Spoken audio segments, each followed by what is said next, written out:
Today, we're very happy to kick off the fall semester of a virtual quant marketing seminar. And Jura is going to show us a new work today talking about how the new type of medication is changing the food purchase behaviors. And just as a reminder, for people on the panel, you can feel free to unmute and ask questions, just as the usual seminar. And then for people on the attendees, you can put your questions in the Q&A. We also have Sylvia joining us, and she's also going to help answer questions in the Q&A chat box. Okay, with that, please get started. All right. Hello, everybody. Very, very nice to be here. Thank you so much for the invitation. I'm very excited to be presenting to you this work about the effects of the GLP medication adoption on food demand. Before we jump into the research, first thing I want to acknowledge the credit where credit is due. This project is really, truly driven by Sylvia, and she's the powerhouse behind this, and we wouldn't have been able to put it together in such a quick time, and it's really quick. There might or might not have been paper writing during Christmas Day, but yes, indeed, she's the powerhouse and the engine behind this, and she is making me look better than I deserve. Also, our co-author is Leo, and he's the chief economist at Numerator, and his inputs were also incredibly critical. He's his knowledge about the GLP drugs industry, food industry, have really deepened our understanding. And well, it has been really, truly a joy to be working on this project with this team. Before jumping into the presentation, the other thing I'm going to quickly mention that this is very much still work in progress. This is the first time we're presenting this outside of the Cornell brown bag. So any comments that you might have, any feedback would be hugely, hugely appreciated. So let me start the presentation with this astonishing visualization, which just shows that for the first time in decades, in 2023, the obesity rate in the United States has dropped for the very first time. This is truly a public health milestone, and we don't know exactly what is driving it, but all of the evidence is pointing to the GLP-1 adoption as being the main driver of this kind of public health milestone and the changes that we are seeing. So really in the public press, we see this drug being dubbed a miracle drug. And why are we, let me give you a little bit of the preview of what this drug is about. Most of you have already heard, most of you already know what this industry is about, but let me give you a quick overview. So GLP-1 receptor agonists are essentially mimicking the hormone GLP-1, and what it does is that it suppresses appetite and promotes feelings of fullness. This drug has been developed a while ago for treatment of diabetes, but since then it has really expanded in use.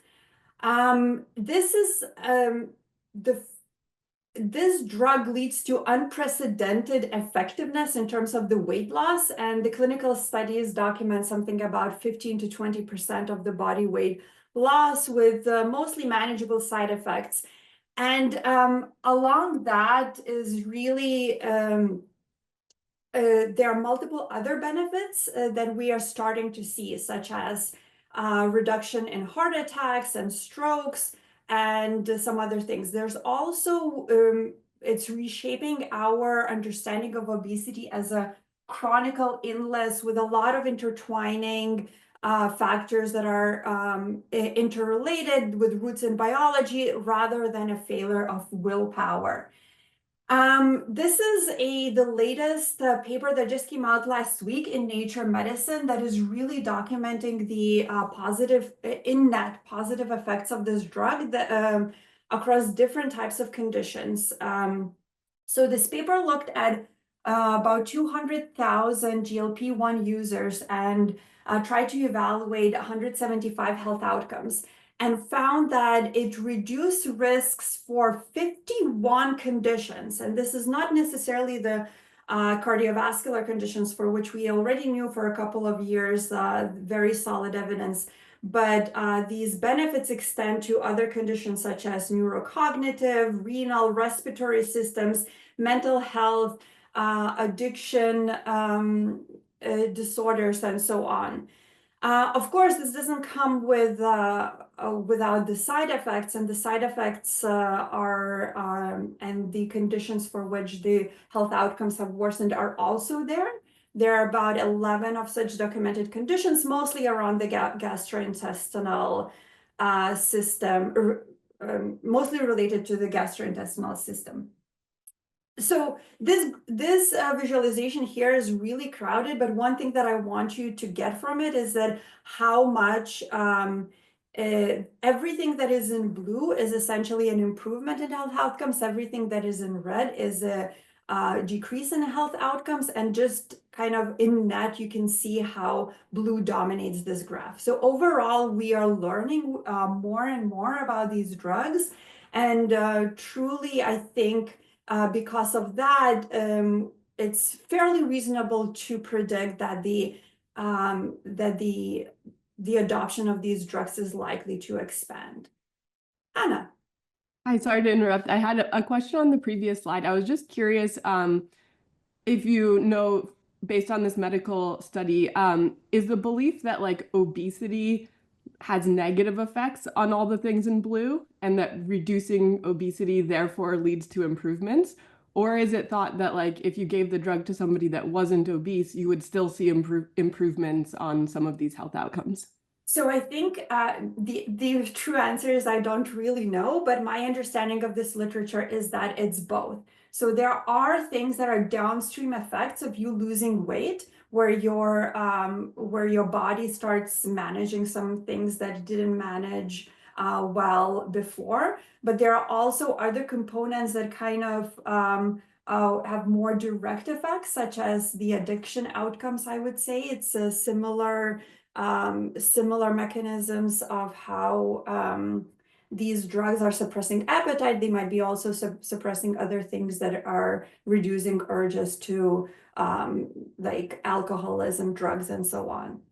So again, we are just starting to learn all of these things. And as I will say and keep on emphasizing throughout this presentation, that we're still in the very, very early stages of understanding the true effects of this. But nevertheless, I think the evidence is pointing that the effects are here. They are substantial, they are unprecedented, and they are likely, and the number of people that are likely going to be adopting these drugs is going to increase. So let me give you a couple other reasons why I think this is going to increase. But before that, we need to talk a little bit about what is the current state. So currently, we have estimates about 1 in 8 adults have used or using GLP medications. You will see that those numbers are a little bit higher for based on our own estimates from the data that we look at. And we have US sales in the United States only exceeding 28 billion in 2023, and that is supposed to double this year. And where are we going? Well, I think that there have been constraints in the adoption, both due to awareness, but also due to the cost and accessibility. And I think some of those constraints are going down over time. First of all, there is a big push to increase coverage by both public and private insurance. From the justification for the public insurance is like very straightforward. These are the costs today to potentially save billions of dollars in the future if we are combating obesity that has all of these other downstream health negative health effects. We see Medicaid and Medicare coverage for diabetes and increasing coverage for obesity as well. And also private insurance is already covering some of the adoption of these drugs, and it's predicted to increase. Also, there are As I said, we are starting to learn all of the other positive and negative side effects of these drugs, and there are over 400 ongoing clinical trials for different GLP-1 applications, including Alzheimer's, Parkinson's. These are neurodegenerative diseases that I mentioned before, and addiction. There is definitely early evidence towards that. And other companies are inventing other versions of the drug that can be taken via pill form, which also increases kind of accessibility, comfort, convenience, and becomes kind of more accepted. So what I told you up to now is that the GLP-1 usage and adoption is there, it's growing, and it has substantial effects on health. What we are also starting to learn that there are important ripple effects that is happening, and important economic ripple effects that are happening. And today we're going to be talking about one such important ripple effect, which is the effect on food demand. So you can think that taking GLP adoption, there's a pharmacological effect of the drug affecting your appetite. Obviously, you consume fewer calories. A reduction in calories leads to weight loss. Where does the food come from? Well, you're buying the food, right? So we are not going to be observing this middle component in this in the data that we're going to be looking at, but we are going to try to do our best to quantify the effects of GLP adoption on changes in food demand.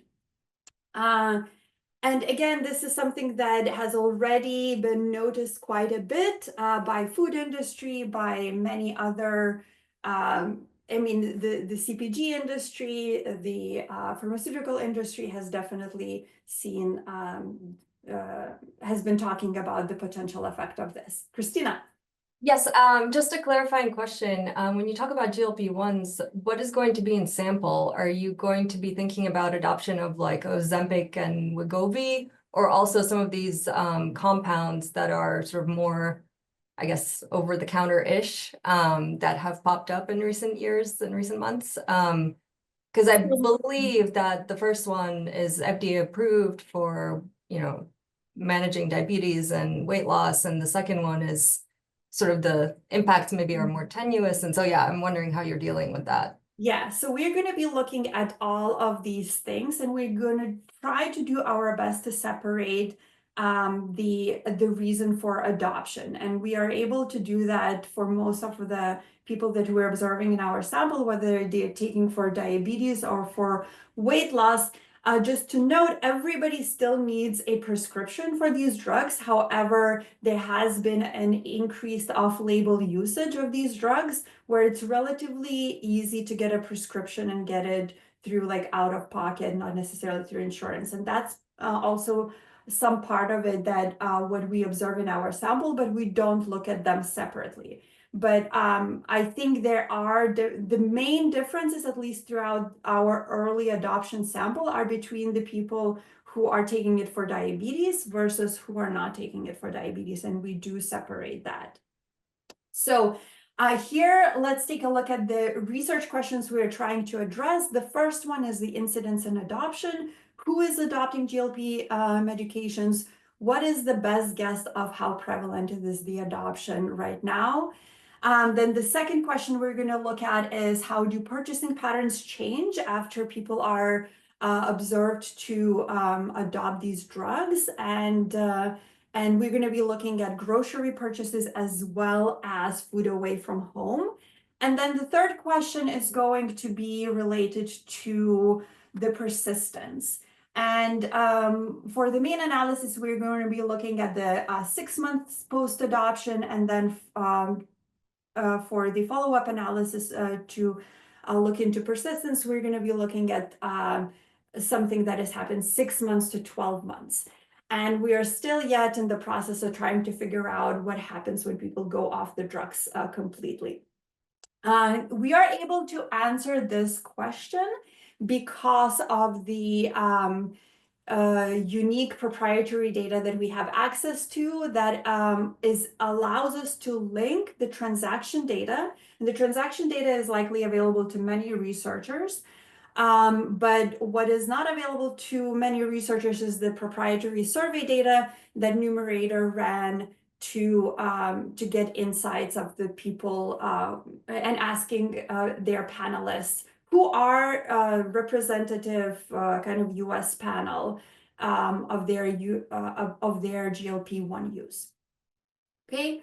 And the other important thing is that to note, what is the advantage of this data is that there already exists a little bit of data out there about the usage and the scope of usage, but most of that is coming from insurance companies through the claims and so on. But as we will show, a significant proportion, a non-negligible proportion of the consumers are taking these drugs actually out of, and paying out of pocket. So we are actually capturing those consumers as well.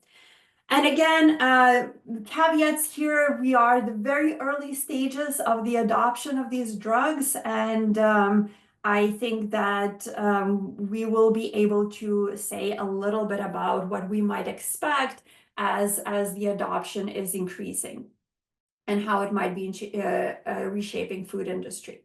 So the data comes from Numerator. This is grocery and food away from home transactions from a panel of 150,000 US households. For those households, we observe their key demographic information such as household income, how many members are in the household, what is the age of the primary shopper, where they reside, and so on. And then we are going to be linking those individual households to some of them, quite a few of them answered at least one wave of the 4 survey waves that the Numerator ran on their panelists. And those survey waves started in October 2023, and then there were 3 waves for which we have data in 2024.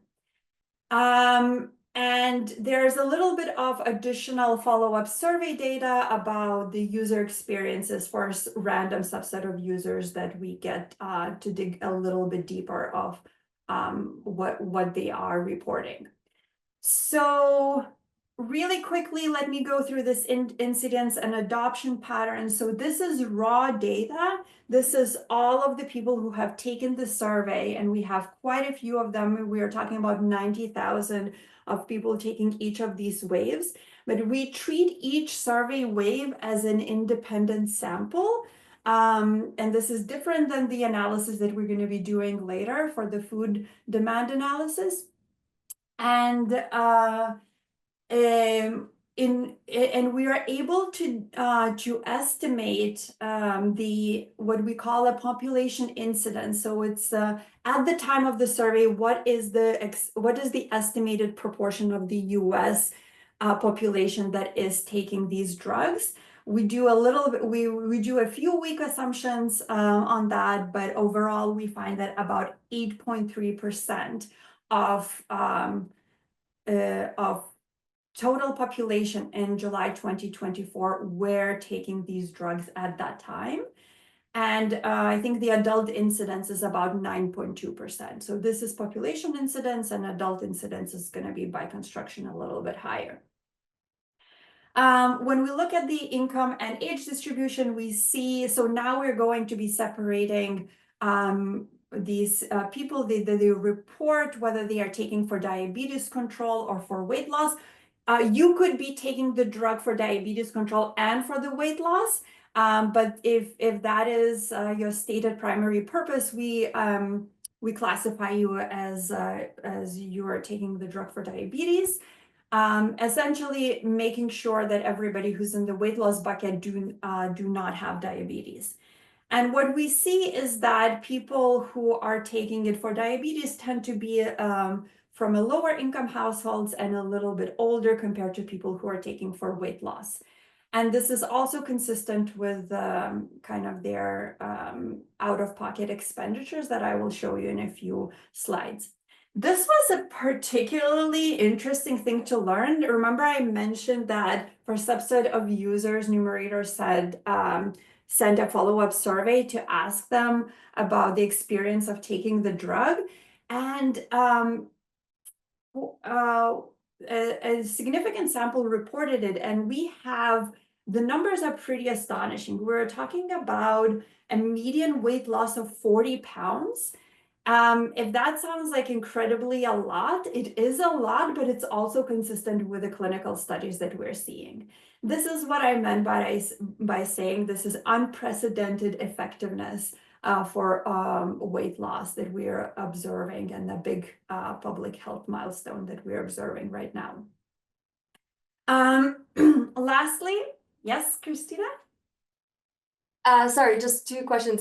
So the first one, is it the case that the weight loss, the people using it for weight loss and diabetes might be using slightly different versions of the medication? So I know that like Ozempic and Wegovy are basically the same thing, but again, like there exists maybe more accessible alternatives that, for weight loss versus the, use cases for diabetes might be more reimbursed by, as you're showing in this plot, presumably by insurance. And so like, are these differently accessible for the different use cases?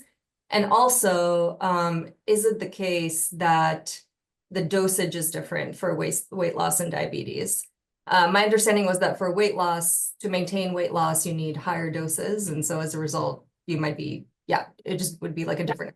So great question. Does that matter for you, I guess? Yeah, great questions. I think once we see the staggered adoption patterns, you will see the composition of people changing, and that's going to be part of our story.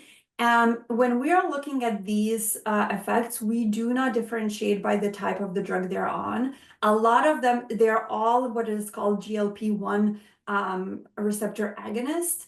So you talked about Ozempic is for diabetes. Wegovy is exactly the same ingredient, but for obesity. Then we're talking about, I think, Zepbound and Mounjaro, I believe. One is for, it's a different kind of molecule, but very similar mechanisms of action. But yes, I would say that the heterogeneity in the effects, when we're going to be thinking about those, we need to be thinking about why they might be arising. And I think this is something that we cannot definitively comment on, but we can speculate based on both anecdotal evidence, but also emerging medical research of how these things are differing. But yes, one of the things that we learn from the medical literature is that diabetic consumers have all been on different types of drugs, metformin, lots of different other types of drugs. And the marginal effectiveness for weight loss is reported to be lower for diabetic patients than for weight loss patients. Very good. So overall, really quick summary, the incidence is increasing, and it's very significant percent of population that is being affected by this, and nearly half of the users take them for weight loss. A notable share paying out of pocket. This is something that wouldn't be necessarily captured by insurance data. And weight loss adopters tend to be younger, wealthier, and report greater weight loss. All right. So quick pause here. I was asked to build in some pauses in case there are any questions that we could be addressing. Otherwise, I'm going to move to the second part. All right. So the next thing that we're going to be looking at is trying to understand changes in food demand as a function of adopting these drugs. So at the high level, our identification strategy or our approach is going to be comparing changes in grocery shopping and food away expenditure separately between GLP-1 adopters and non-adopters. So we are going to try to match our adopters to look as observationally similar to the adopters as possible, except for having reported GLP-1 adoption. Now, in order for us to have this exercise, we have to observe all of these households to answer, so the very important condition for to be included in our sample is that they answer all 4 waves of the surveys. Otherwise, we risk polluted our controls or our treatment samples. And also, in order to, we also need to restrict the sample to have answered all 4 surveys in an internally consistent way, so that we are able to identify the length of the usage. Luckily, we are left with a pretty sizable number of households that we're analyzing. We're talking about 22,000 or so, and about 2,600 of them have reported GLP-1 use. When we look at the GLP-1 users in our sample, and compared to GLP users in the raw data, our distributions are very similar. So we are fairly confident that our sample selection criteria does not significantly bias the subsample that we are taking to the estimation. High level, we're going to start with 2-way fixed effects, diff and diff specification. It has its own limitations. We will try to address them, but at a high level, we're essentially looking at the grocery and food away from home consumption at the household month level for those who have adopted the drug versus those who did not adopt the drug. Classical 2-way fixed effects with the panelists and month fixed effects. Let me talk a little bit. This slide is very important. Let me talk about what is that we are estimating. So while most of the effects that lead to reduced food consumption and food purchases is likely coming from the pharmacological effects of the drug itself, right? This is a very well documented appetite suppressing type of property. We cannot eliminate completely the fact that there might be time variant unobservables that might be happening and that might be confounding these effects. Okay, so we own up to the fact that it's very difficult for us to claim that whatever we are estimating is a causal effect of the drugs themselves, right? But the medical literature does seem to suggest the SURMOUNT clinical trials had RCTs where there's a drug plus other things that changes in lifestyle, and the control group was also only changes in lifestyle. So we are confident that a big effect is happening from the drug itself. However, for the sake of clarity and for owning up what we are actually estimating, we interpret our results in the following way.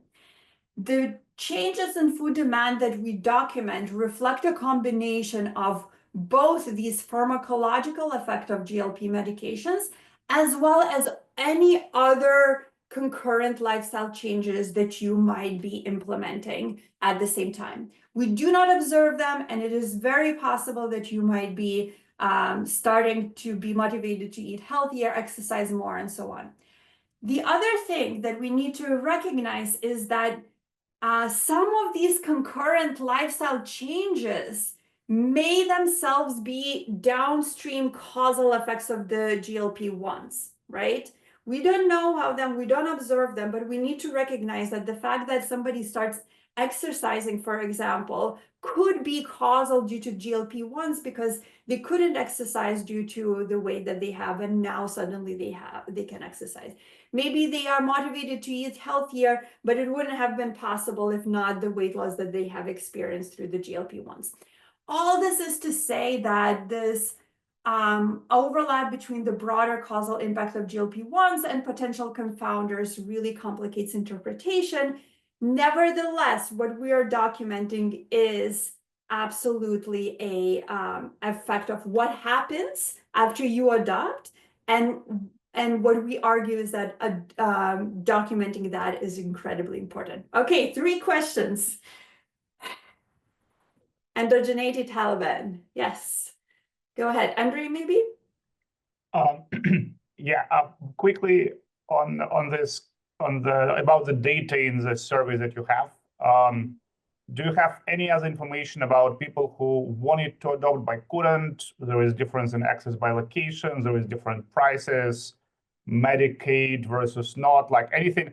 I guess, of course, obviously, you've probably thought a lot about this. So, like, can you tell us more about potential instruments for which kind of will allow us to get closer to causality, and how do you think about it?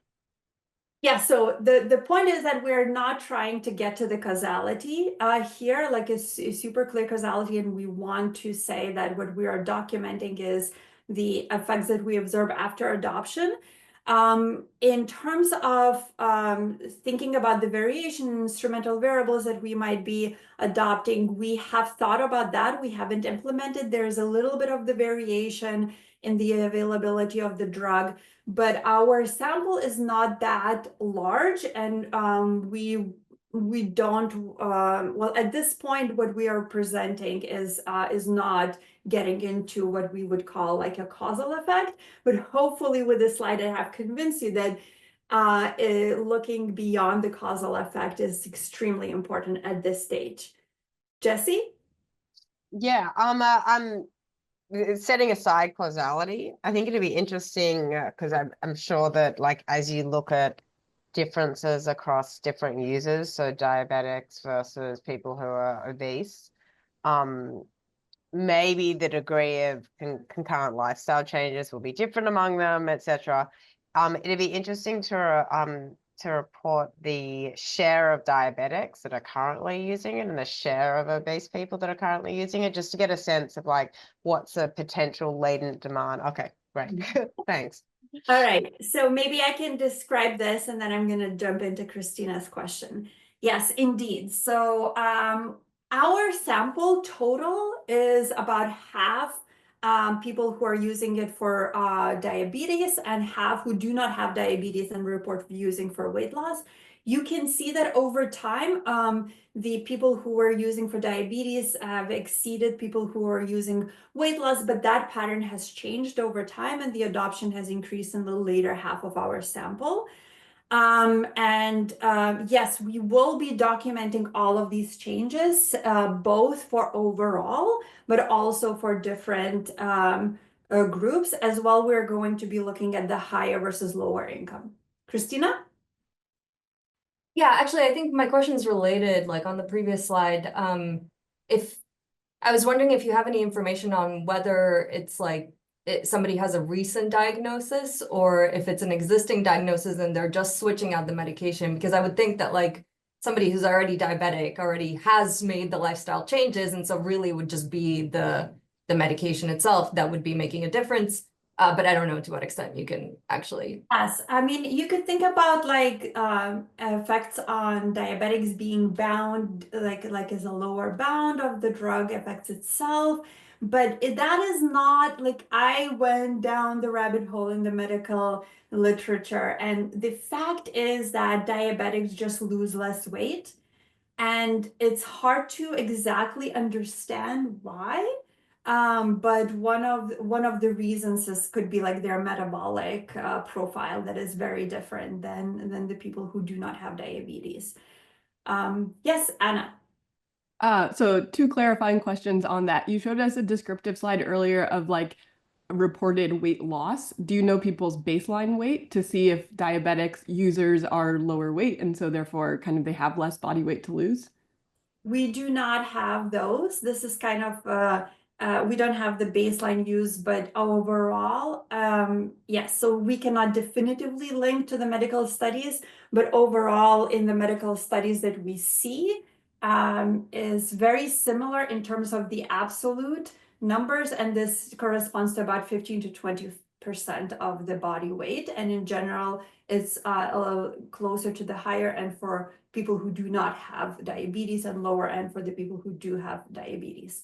Shursha, hi. Oh, can I ask one more clarifying question? Sorry. Yeah, go ahead. I was wondering if you see in the survey data for non-GLP adopters, if there's any question that is asked as to whether people are like on a diet or something, because this could potentially be used in like, you know, some addressing some potential endogeneity concerns, but also just for interpreting the magnitude of the results. It would be kind of cool to be like, here's people that tried to diet and exercise without the support of a drug, and here's what their food consumption changes looked like and their weight loss changes. If you had that, the less likely you might have that outcome for them. And then compare that to the GLP adopters. Yeah, so we can get close to that, but it's really, really noisily measured. And we want to have this kind of as a time varying thing for households, but when we observe it as a time invariant thing. So it's limited what we can infer from that type of information. Sure. Yeah, yes. So since the adoption is at the individual level and the outcome is at the household level, is there also any spillovers of like lifestyle changes from like the adopter to other people in their household, you think?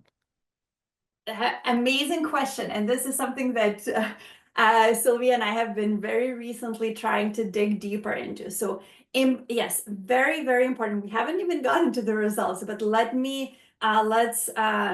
do the limitations. So we are observing this at the consumption at the household level. Our average household is 2.5 members of the household.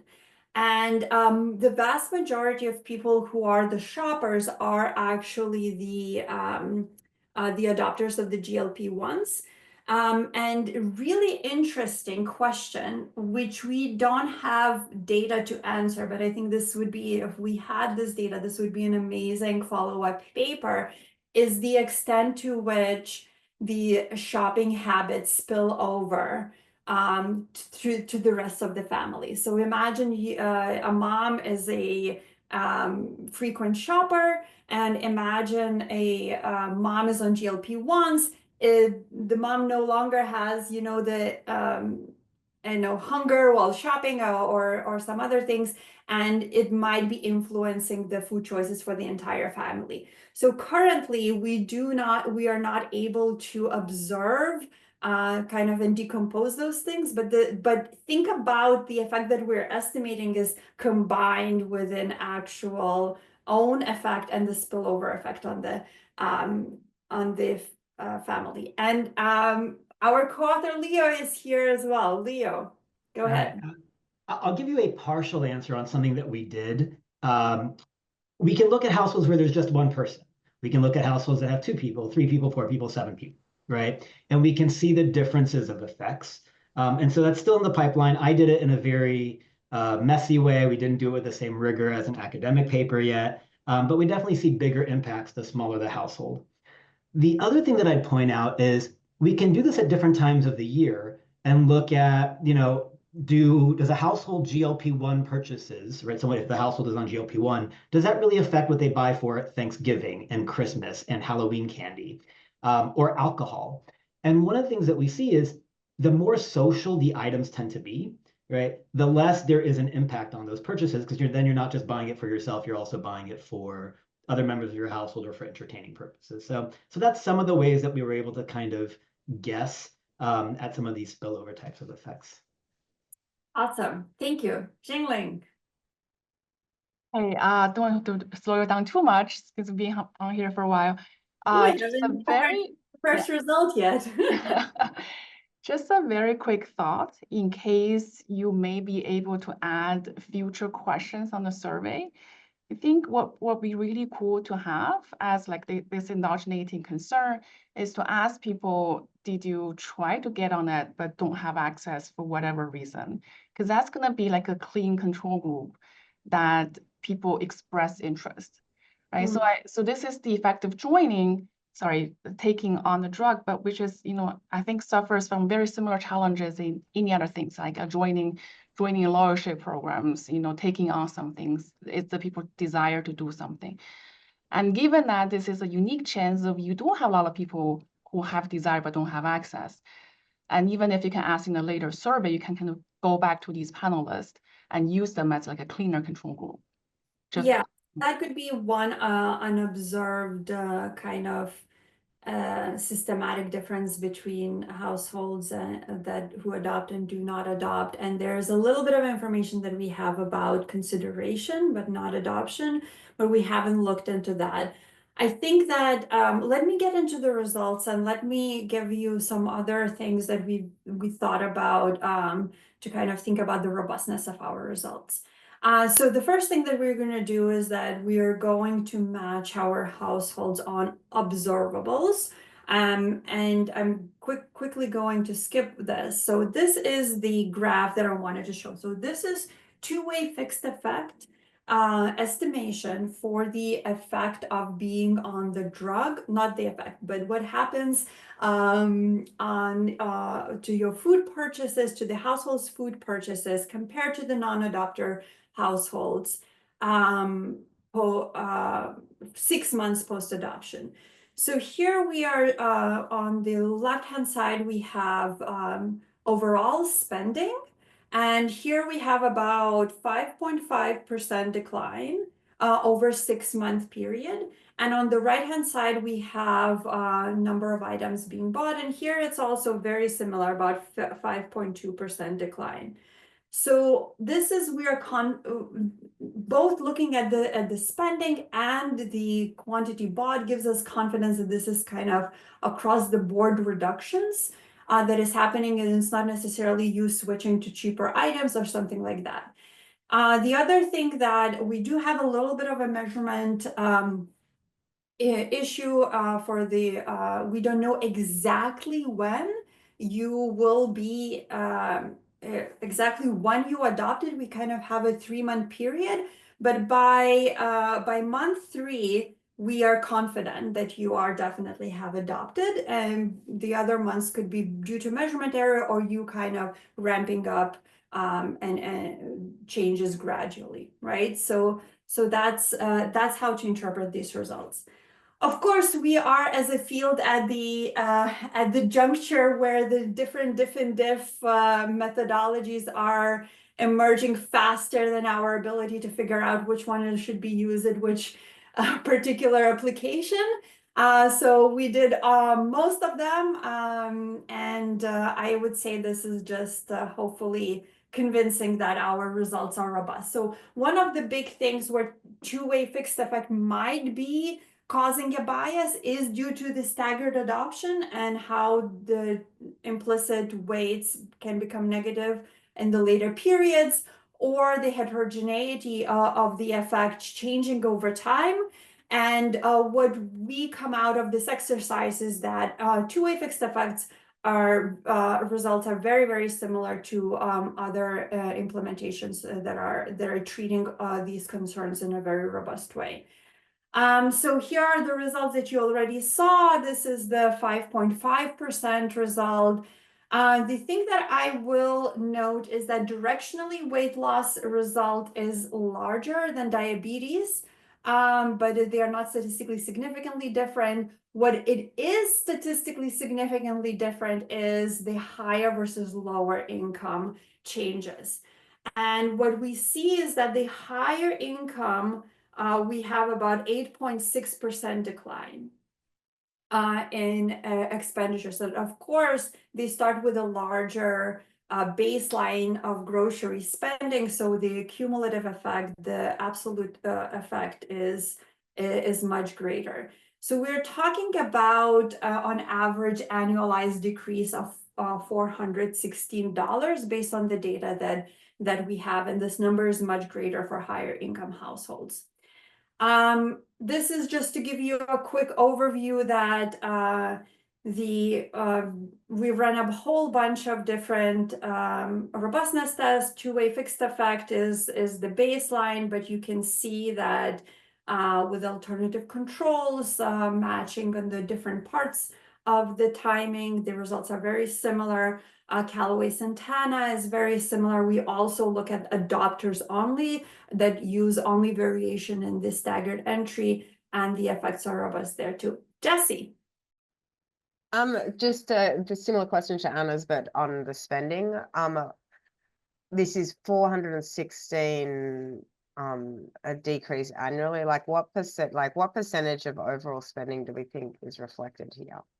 So this is 5.6% of monthly spending, and I think monthly spending is, I don't It's remember. recorded spending. I'm just trying to think about like how much, reporting error there is and where you're capturing. I see. Like what percentage of total grocery spend Like say does CEX numerator reported spend, capture, yeah. right? That's the idea. I think the question is, it's very difficult to answer definitively, but I will tell you that numerator does they take it super, super seriously to select panelists, and that's like the biggest thing in building their panel, who are these consistent reporters of their grocery purchases. So that's like one of the criteria to be in the panel. And I know they have done a whole bunch of validation where they are extrapolating to the US and showing overall the patterns that are consistent or matching overall patterns. And how does this compare to the out-of-pocket cost of one of these drugs? Say the $400. So costs are different. Out of pocket, they could be. Yes, I don't want to speculate because this is also something that is changing. If you are on insurance, this is going to be significantly low, but out of pocket, it could be something between 1,000 and 1,500 a month, I think. A month. Okay. Yeah. Okay. Yes. So orders of magnitude. At this stage. In the United States, in Europe, you can get it cheaper, and Canada. Okay. So the next thing that we do is to look at the changes across different types of categories. And I am giving you this graph. I'm going to zoom in and rotate this on the next slide to make it easier for you to read. But the thing that I want to emphasize is look at the zero and look at how many of these estimates are below zero. So it's not necessarily about cutting out certain types of food, which, I mean, it's definitely the case. These effects are stronger, but it's a reduction across the board. It's a reduction in different foods across the board. You can see that, and we have only 4 of the different categories that we document where there are, I mean, in this case, there are not statistically significantly increases, but they are least affected categories. So let's take a look at these categories. We see the largest declines, about 11% is for the chips and other savory snacks. So think about pretzels, popcorn, chips, all of that here. And the decline is very similar across the weight loss and diabetes population. The other thing that the next one in line is sweet bakery. This also includes the bakery that is like fresh bakery in the grocery stores. This could be due to, reduced impulse. The other interesting thing is the sides and frozen sides go down quite a bit. But you also see declines in, typical products such as butter, eggs, cheese, and so on. Yellows show the sweet items and blues show the savory snacks. That's kind of what we're looking. And then looking at the bottom, in terms of the categories that have they're either least affected or show some kind of positive, not statistically significant results, are yogurt. So yogurt is the number 1.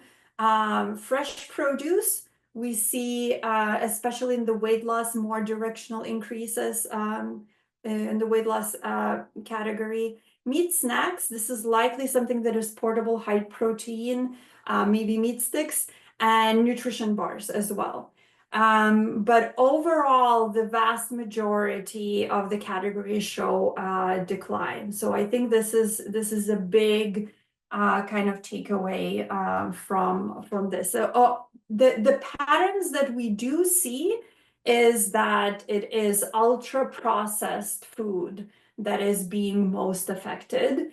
And clearly we're not there to talk about the switching, but it does seem to be the case that the foods that are least affected are the ones that are high protein and kind of healthier items. Andre. Yeah, I guess this is very interesting. So I think what I'm trying to wrap my head around is whether I should interpret this as effect of ingredients, effect of how people cook this food. Is it just quick snacks processed versus at home? Or effects of information. People know that chips and savory snacks is bad, and they don't know maybe that something else which is also processed is processed.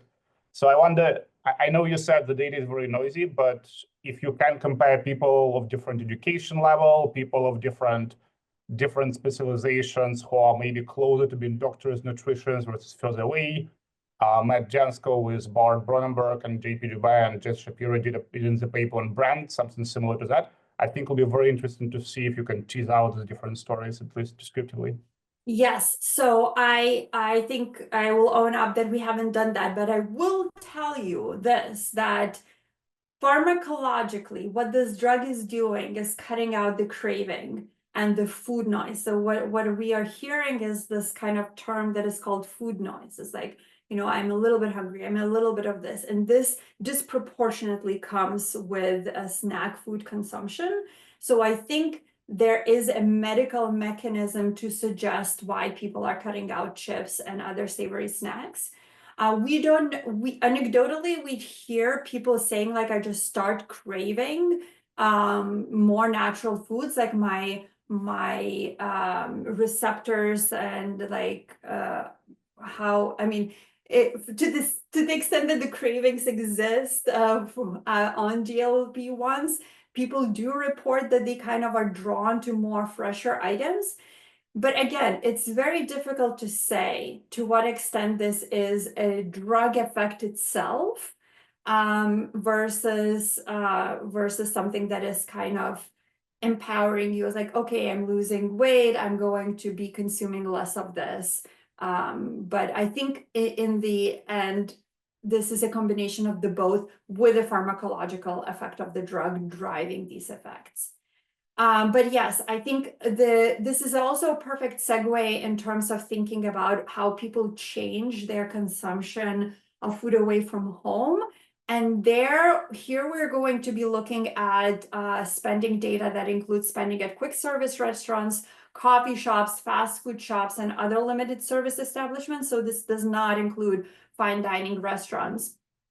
But here we see that the 2 times where the expenditure is affected is breakfast. So it's about 3.6% decline here for breakfast, and about 6.2% decline here for dinner.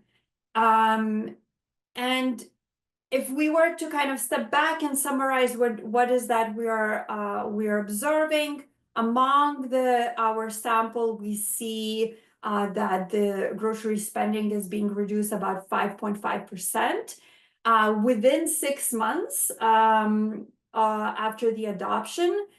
We observe higher income users experience the largest declines in grocery spending. Now, why is that the case? We don't exactly know, and this could be, again, confounded with the motivational differences that we do not observe. But importantly, the patterns that we observe is that the reductions are most pronounced in high calorie and snack food categories. And, you know, nutrient-dense options such as yogurt, fresh produce, nutrition bars are least affected. And again, this translates into similar declines in expenditures eating out. Yes, about 3 to 6% declines depending on the time of the day. Yes, Christina. Sorry, I don't want to hold you up too much, but just a clarification on the high income versus low income, do you see differences in the compositional shifts across these two? Or because you showed the weight loss versus diabetes category, but across very correlated. Weight loss tends to be more higher income, So I think that there's, I'm showing both of these results, but you can think about the weight loss and higher income being a lot more overlap. Does it make sense? Okay, the last thing really quickly, I think we are running out of time. We need to talk a little bit about the persistence. So here, one thing that I want to emphasize, we're looking what is happening if you are on the drug for more than 6 months, not what happens when you are off the drug, which we are still yet to look at it. So there are reasons why this effect might change. We know from the reports, and I don't know to what extent this is like very solidly documented in the medical literature, that that these appetite suppressing effects of medications may diminish over time, and that people are anecdotally reporting that they need a higher dose to maintain the same effects. There could be also, changes in motivation, that, the weight loss goals may be achieved or deprioritized.